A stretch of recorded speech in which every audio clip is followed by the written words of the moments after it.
It's the book review show on Precious TV with me, Caroline Owusu-Asamoah. We're looking at the Purpose Compass. That's the book that you have to get. We are going to challenge you today to soar higher than you expect. I have David K Egyir with me in the studio. Dave, tell me what you've been up to. Well, basically helping people to realize their dreams. Some want beautiful buildings. I help them to realize that. That's in architecture. Yes.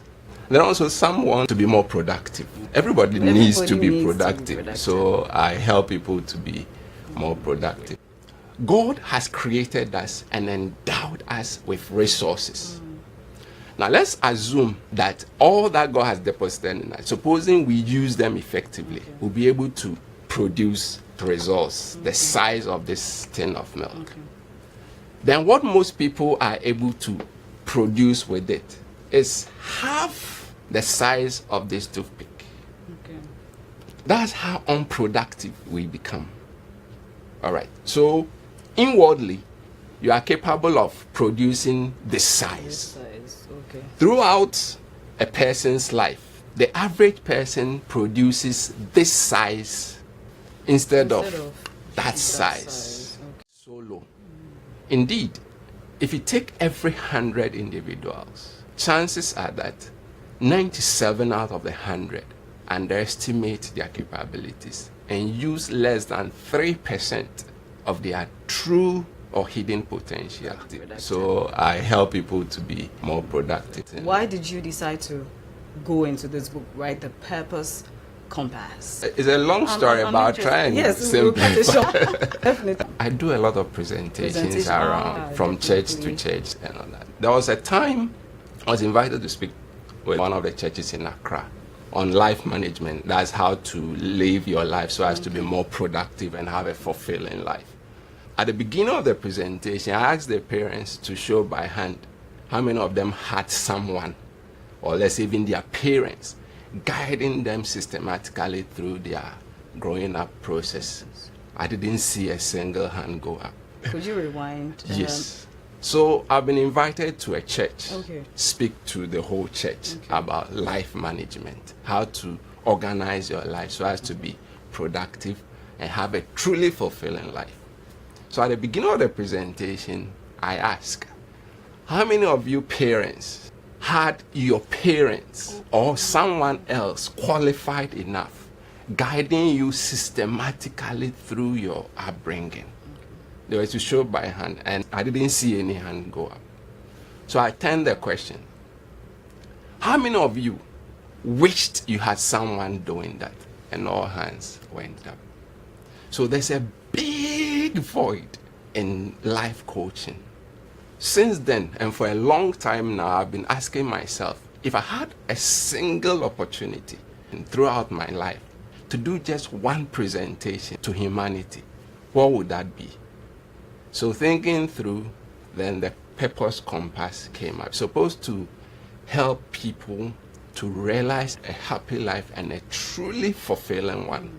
So in the book, I talk about the 7 amazing steps to a happy and a truly fulfilling life. And the truly is very important here, because we are not talking about a semblance of a fulfilling life. We are not talking about an appearance of. We are talking about what a truly fulfilling life is, and then how to get to live a truly fulfilling life. I can give you very shocking statistics. For instance, research shows that of all the people that go to work every day, only 18% of them feel good about going to work. So what happens to the rest? What percentage? 82. So 82% of people going to work wish they didn't have to go to work, because 82% they detest the work they do. How can you be fulfilled?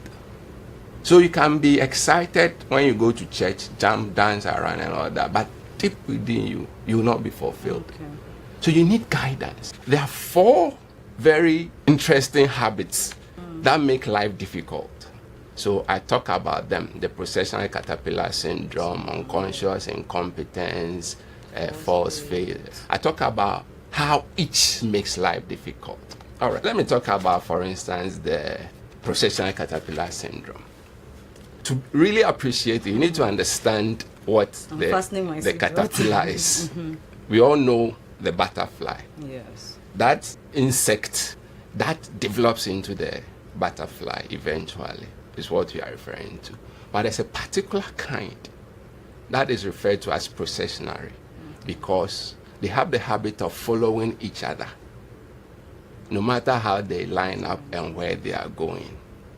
There's a very interesting experiment a researcher named John Henry Faber did. He arranged these procession caterpillars in a circle, and for 24 hours, they were just going round, following each other. So he picked them and arranged them around a saucer or a plate, so to speak, and put their favorite meal, favorite food, which is pine needles, in the center of the saucer and arranged them around it. And for 6 days, they went round, and they started dying from exhaustion and hunger. Now, think about it. So they didn't go for the food? They didn't go for the food. They were just following each other round. So they could have gone for because the food was just 2 inches away. But they are preoccupied with following each other. So they missed their livelihood. They missed life eventually. And that's how a lot of people live their lives. By nature, we are born imitators. So every child is an imitator by instinct. Yeah.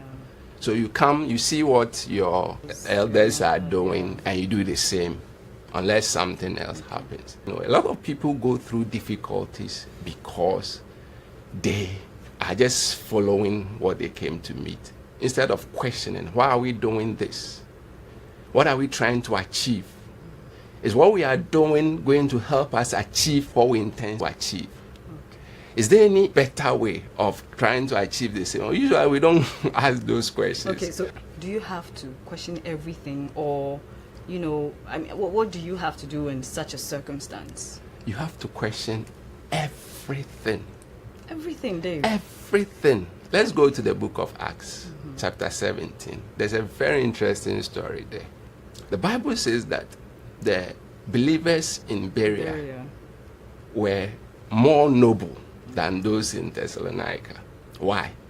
They listened to Paul especially with all the zeal, the eagerness. But after that, they will go back and check and see whether what Paul had preached was actually the case. This was accurate. A whole Paulo. It's so important. And usually people don't want to be discerning, also because if you try to be discerning because of the situation and the environment, you'll be treated as, hey. That's why it makes life difficult. Remember, we are talking about habits that make life difficult. If you want to keep making your life difficult, then you keep on being a processional caterpillar. But if you really want a truly fulfilling life, and the emphasis is a truly fulfilling life, then you cannot afford not to question.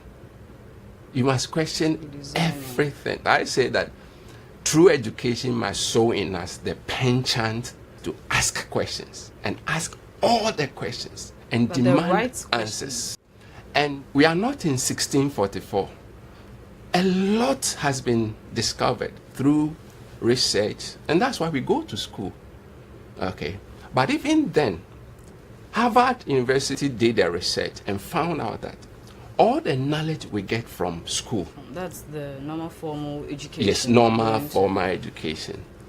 Maximum is able to harness just about 22% of a person's true effectiveness or true potential.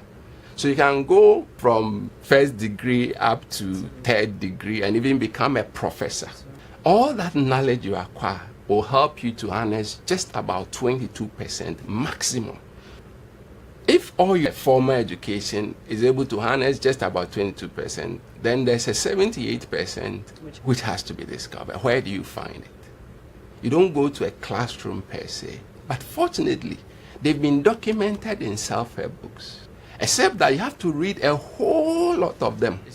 To date, I can say that I've read about 1,000 self-help books, some in audio format, some in video format, and so on, and compiled the essentials. Okay. It all started when I finished the university, spending 6 to 7 years at the university. I came out, joined youth fellowship. Yeah. Along the line, I got elected to be the leader of the youth fellowship.